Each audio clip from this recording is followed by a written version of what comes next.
So hi, when we go to this podcast, I'm Shane, and I'm here with Reece Young. Aaron. Some questions to say about his new EP here. So congrats on that, by the way. How do you feel about the response to it so far? It's been doing really well. I'm pretty stoked. Yeah. Thanks for having me. Of course, the EP fucking rips.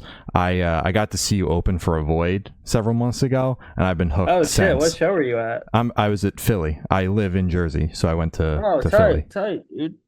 Awesome. Yeah, that was a really fun tour, dude. And I appreciate you checking out the EP. Of course. And I love the story about you reaching out to Benny for a feature and him not responding. And then you're like, now I'm on tour with them.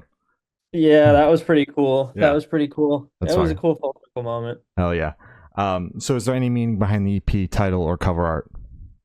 Yeah, I mean the title here is kind of just like I struggle a lot with staying grounded and looking forward to the future and not really enjoying the moment and this kind of collection of five songs was stuff I wrote when I was struggling with that the most and I think here was a great title trying to just stay here in the moment. Absolutely. And any meaning behind the cover art?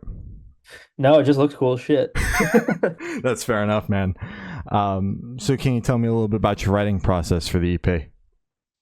Me and my producer John Dolis is his name. He works with me and a bunch of other bands here in Nashville, Mm. which is where I live. But we got together and when we got signed to UNFD, we were talking about just kind of like a first project to just get our name out there, and this was the first project.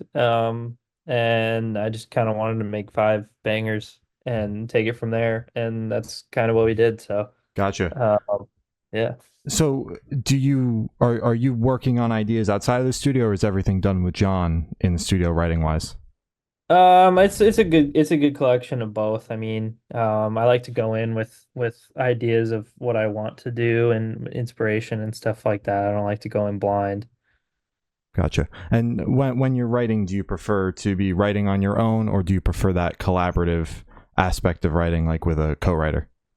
Yeah, I think it's I like the collaboration. I don't like to it depends on the person I'm with, honestly. Like if I fuck with you and we come up with something really cool, then I'm gonna stick with you. Pretty loyal guy, so. Gotcha. Makes sense.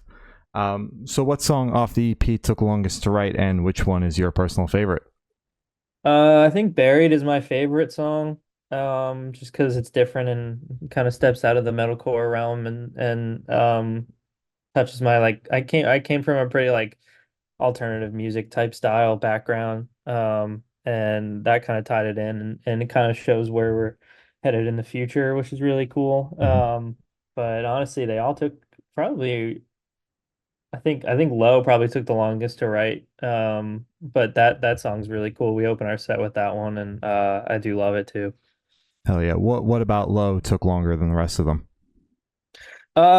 We were trying to figure out that riff. We wanted a song to start the EP at the beginning with a riff that like we really fucked with, and we went through like six or seven of them before we found this one. Gotcha. Makes sense.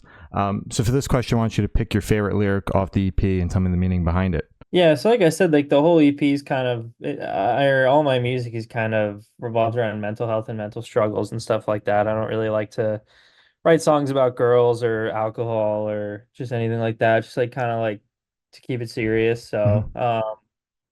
I think "Am I Wrong?" Like the chorus of that song is kind of just questioning like, am I even good enough to like do what I'm trying to do?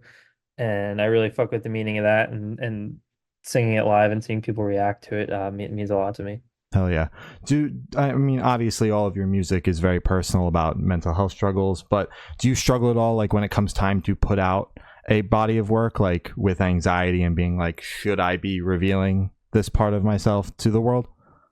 I mean, it's just like I love sharing my story and helping people. Like that's the whole point of it. It's just a matter of, man, does it even matter? Because there's so much stuff that is kind of like popping off and has its moment, and the whole music industry is so backwards right now, and that's a whole nother can of worms. But like, I just want to make sure that we're entering the right space, and getting the music where it needs to go, to help people. That's mostly what it's all about. So. Oh yeah, I would say at least for you, it's starting to trend in that direction. I saw your Instagram post, I believe, around the time the EP came out, where you're like, it's all kind of starting to come together. You've got your first like full U.S. support tour, the EP's out, you're signed. Things are trending in the right direction, I think. Hopefully, dude, Yeah. hopefully. I still work at a fucking coffee shop, so hopefully, hopefully we figure that out soon, Well, man. I'm getting tired of it. yeah. Well, it's one thing to have things trending upward, and then making money in the music industry. Forget about it. That's not happening anytime soon, is it? um, as well, you've touched on this, but if you want, you can go a bit more in depth. Where is your headspace at while you're writing the EP? Yeah, I think it's I like I go into it with a certain kind of vision and stuff like that. But when I write, I really want to try and remember when I write lyrics, I really want to try and remember like where I was at those lowest moments mentally because I know that hearing music for me when I was low, like how is the one of the only things that got me out of it. So writing the right words is really important to me and making sure the lyrics are I like to keep them pretty ambiguous so you can give your own meaning to them. And they can help your own problems in any way possible. That's kind of the goal. Yeah. So like when you're digging up these memories of when you were low, how do you on the opposite side of it, keep things balanced so that you're not like falling back into pits of despair, I guess is a way to put it.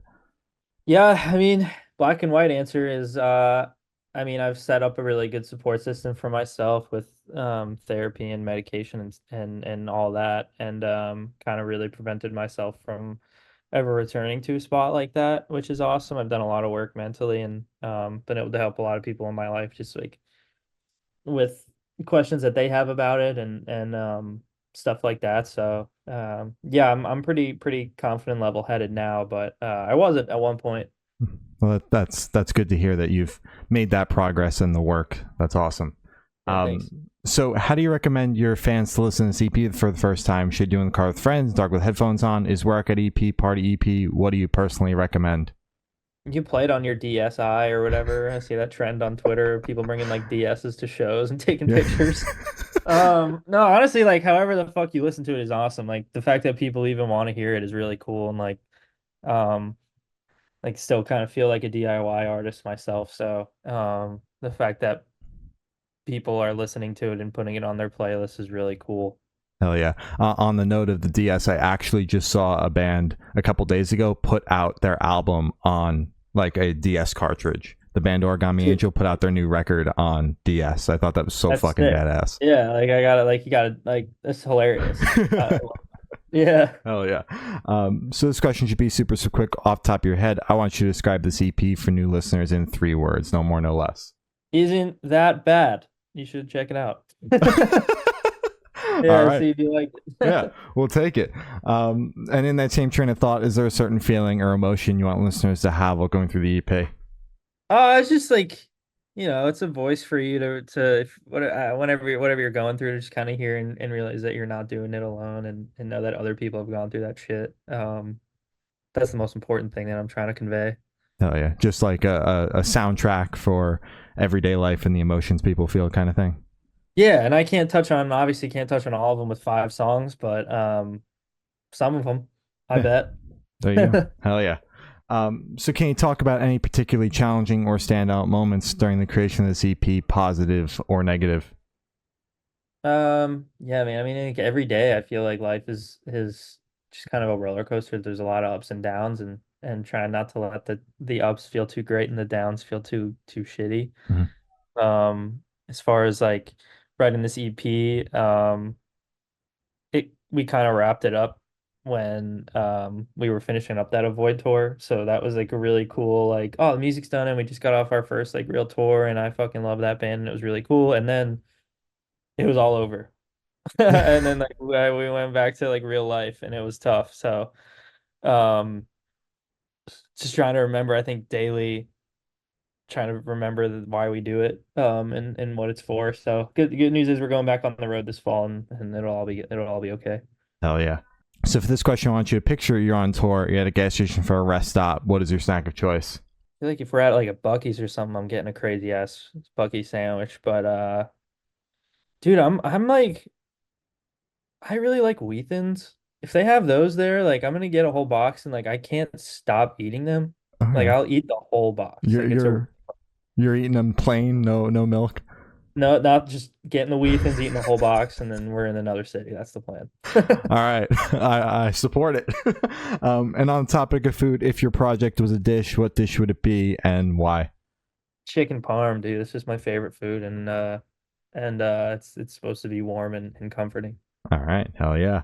And for the last couple questions, we're gonna shift completely away from music and go straight to death row. So, if you're on death row, what would your last meal be with a drink? Damn, dude. I feel like it's just I feel like drinking my mom's chicken parm. Okay. And just like the coldest chilled mug of fucking Sapporo, the Japanese beer, Mm-hmm. that I can find, and then I'll die, Yeah, and then I'll be you good. go out happy there. Yeah. Hell yeah. And if you could live in one fiction world for a week, where would you live? Wow, that's a really hard question. I think I would go with probably the Hidden Leaf Village from Naruto. Okay. Um, that would be really fun. I'd like to be a ninja. All right. Hell yeah. And for this last question, very curious what your favorite color is. It's red. Okay. No surprise there. Good guess. Um, yeah, it's always been my favorite color. I've always been a big Devils fan growing up, I can tell hockey. by the So back. yeah, that was like always like red was my thing. That was it. Hell And yeah. then I started doing music. It just translated. Hell yeah. Love it. Well, that's all the questions I have for you today. Is there anything that you would like to plug? Bro, is that Gravedigger? Gravedigger poster? Yes, it is. Shout out Gravedigger, Monster Jam. Hell Pretty yeah. cool. My label's gonna be pissing me, but let's plug Gravedigger a little bit. Let's get some highlights in at the end of this clip. All right. Well, thank you, Stan. It's been Reece Young, and we've been the Good Noise Podcast.